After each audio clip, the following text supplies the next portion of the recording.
ሰላም እንደምን ዋላችሁ? ኤልሳ ነኝ። ዛሬ ደግሞ እዚህ ጋር የሚያስፈልጉን ነገሮች ይዤ ቀርቤያለሁ።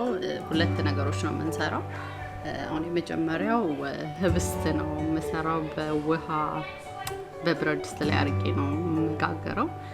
እዚህ ጋር ቅመም አለኝ፣ ጨው፣ ጥቁር አዝሙድና ነጭ አዝሙድ። ይሄ ደግሞ እርሾ ነው።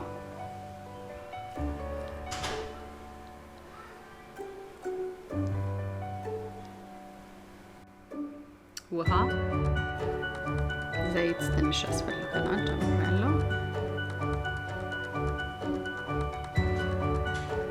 እዛ የፍርኖ ዱቄት ነው። ይሄ ደግሞ ኦትሚል ነው። ይሄ ደግሞ የአልመንድ ዱቄት ነው። ያለሰልሰዋልም ጥሩ ነው። እንደዚህ በደንብ ሽታርገን አብቅተን አዋህደን ውሃም እንደሚያስፈልገን ኮፈረብን መጨመር እንችላለን። እንደዚህ አድርጌ ሸፍኔ አስቀምጠዋለሁ። ኩፍ እንዳለ ጠብቄ ሜቢ 2-3 ሰዓት ሊያስፈልገው ይችላል። እንደ ተነሳ ተነራዋለን ማለት ነው። ተከታተሉኝ፣ እመለሳለሁ ኩፍ ሲል።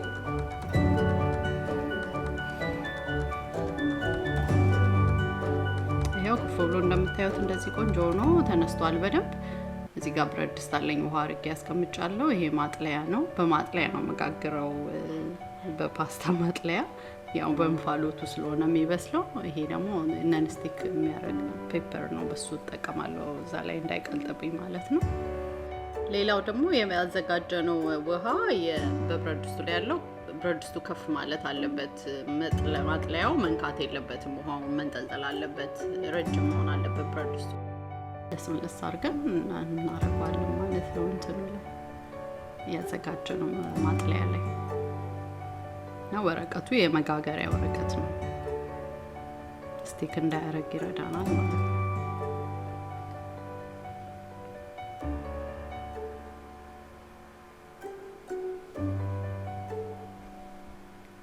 ይሄኛው ኩፍ እስኪል ትንሽ ማለት እስኪበስል ድረስ የአፕል እና የዮገርቱን ኬክ እንሰራለን ማለት ነው። ተከታተሉ።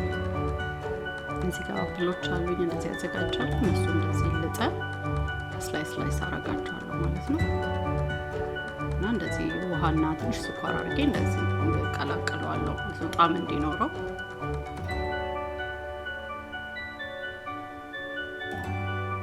እንደምታዩት 2 እንቁላል አዘጋጅቻለሁ። እሱ ላይ ጨውና ሲነመን ነው የምጨምረው። ይህ ደግሞ ዮገርት ነው፣ ፕሌን ዮገርት። ወተት ነው፣ 2% ወተት ነው የተጠቀምኩት። እንደዚህ በመንቻችን በደንብ እናዋህደዋለን ማለት ነው፣ እንደዚህ አረፋ እስኪያወጣ ድረስ። ከዛ በኋላ ዱቄቶቹን ያሉንን ያዘጋጀነውን እንጨምራለን ማለት ነው። ይሄ ቤኪንግ ፓውደር ነው የጨመርኩት፣ 1 የሻይ ማንኪያ።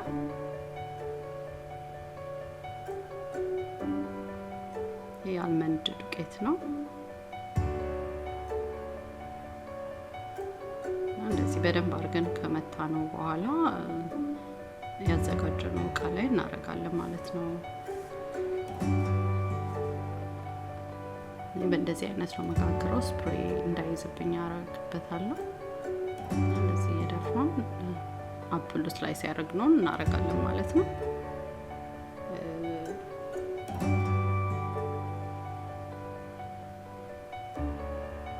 ይሄ ደግሞ ዘቢብ ነው፣ እንደምታዩት ዘቢብ አረግበታለሁ ውስጥ ላይ። ቆንጆ ነው፣ ያጣፍጠዋል። በላዩ ላይ ደግሞ የቀረውን የመታነው ዱቄትና የቀላቀለውን እናደርጋለን ማለት ነው። ዮገርቱ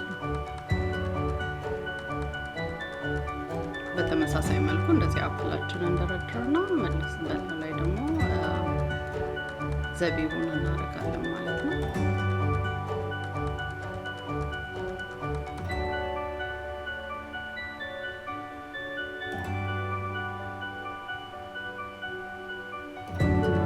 ኦቭን ውስጥ ከተዋለሁ ማለት ነው። ይሄ ደግሞ ህብስቱ እንደዚህ ነው እንዳልኳቸው ደርሷል። በብረት ድስት ነው፣ ጋዝ ላይ ነው ቀዝቀዝ ወይን የቀቀልኩት ልበል እንጂ ያው የደጋገርኩት ነው የሚባለው በስቲም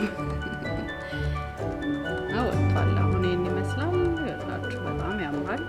ቆንጆ ነው። አፕል አለው፣ ሲነመን አለው፣ ዘቢብ አለው፣ አልመንድ አለው። ሰው ጤነኛ ነው። ለልጆችም ለቁርስም መሆን ይችላል። በዮገርት ነው የተሰራው። ሞክሩት። ህብስቱም በጣም ጥሩ ነው። ያው በአልመንድ ነው፣ ሁለቱም አልመንድ ስላላቸው ቆንጆ ነው። ጤነኛም ነው። ትንሽ ከዱቄቱ ብቻ ከሚሆን ማለት ነው።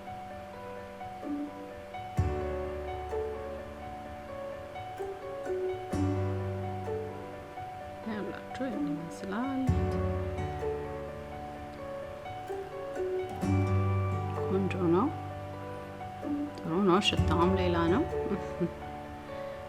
ይሄኛው ደግሞ በጣም ነው የሚያምረው። ቆንጆ ነው። በጣም ትወዱታላችሁ።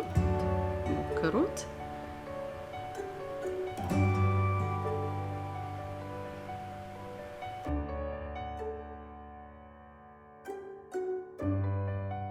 ሳህን ላይ እንደዚህ አድርጌ ያሳያችኋለሁ። በጣም ነው የሚያምረው መልኩ። ትወዱታላችሁ። ስለተከታተላችሁኝ አመሰግናለሁ። የሰማይ ሰው ይበለን። ሰላም ሁኑልን። ባለንበት እግዚአብሔር ሰላም ያርገን። ሰላም ሀገራችንን ያርግልን። ደህና ሁኑልኝ። ሞክሩት ቤታችሁ። ሰላም ሁኑ።